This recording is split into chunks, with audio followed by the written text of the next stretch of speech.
नमस्कार आपण को मोर ही चैनल को स्वागत। आमे प्रतिदिन जीवन रे अनेक कथा चिंता करू किंतु केबे भाबिछंती आमे ए दुनिया को केउ नजर रे देखू आम जीवन रो उद्देश्य कौन।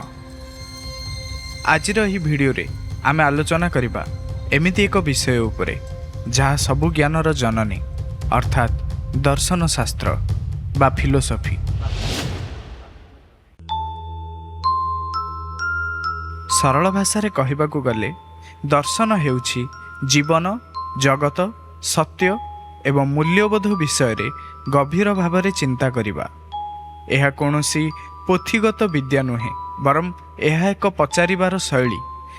जेतेबेले आमे निजको निजे प्रश्न करू मु किए किंबा सत्य कौन, सेतेबेले आमे जणे जणे दार्शनिक पालटि जाऊ। तेबे एही दर्शन शास्त्रर आरंभ केबे हेइथिला?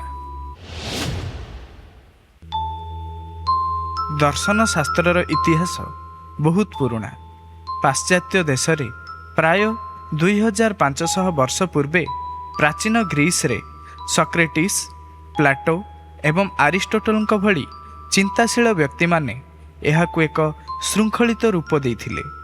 भारत रे आम भारतीय परंपरा रे एहा आहुरी पुराना। वेद उपनिषद एवं गौतम बुद्धंक समयरु तत्व ज्ञान बा दर्शनर चर्चा होई आसुछि।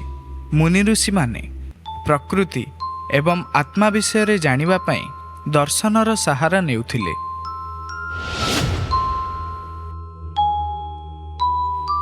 एबे प्रश्न आसी पारे, भाई आमको ए सब काहेकि दरकार, आमे तो आराम रे बंचिछु।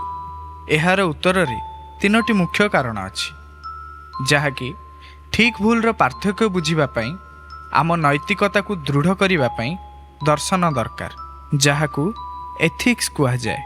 द्वितीयतः समालोचनात्मक चिंताधारा यथा क्रिटिकल थिंकिंग, कौनसी कथा को आखि बुझी विश्वास न करी तर्क सहित बुझिबा पई यह साहाय्य करे। एवं तृतीय रे मानसिक शांति, जीवनर दुख सुख एवं परिवर्तन को ग्रहण करिबा पई दर्शन आमको एक नुआ दृष्टिकोण दे थाए। बंधुगण, दर्शन शास्त्र केवल बड़ बड़ बही रे सीमित नुहे, यह आम दैनंदिन निष्पत्ति रे प्रतिफलित हुए। आपणक दृष्टिकोण रे जीवनर महत्व कौन निश्चय कमेंट बॉक्स रे जणांतु। जदि आजिर एही छोट प्रयासटी भल लगी थाए तेबे वीडियो को लाइक करंतु एवं चैनल को सब्सक्राइब करने को भूलंतु नहीं। पुणी देखा हबो नुआ एक विषय सहित। धन्यवाद।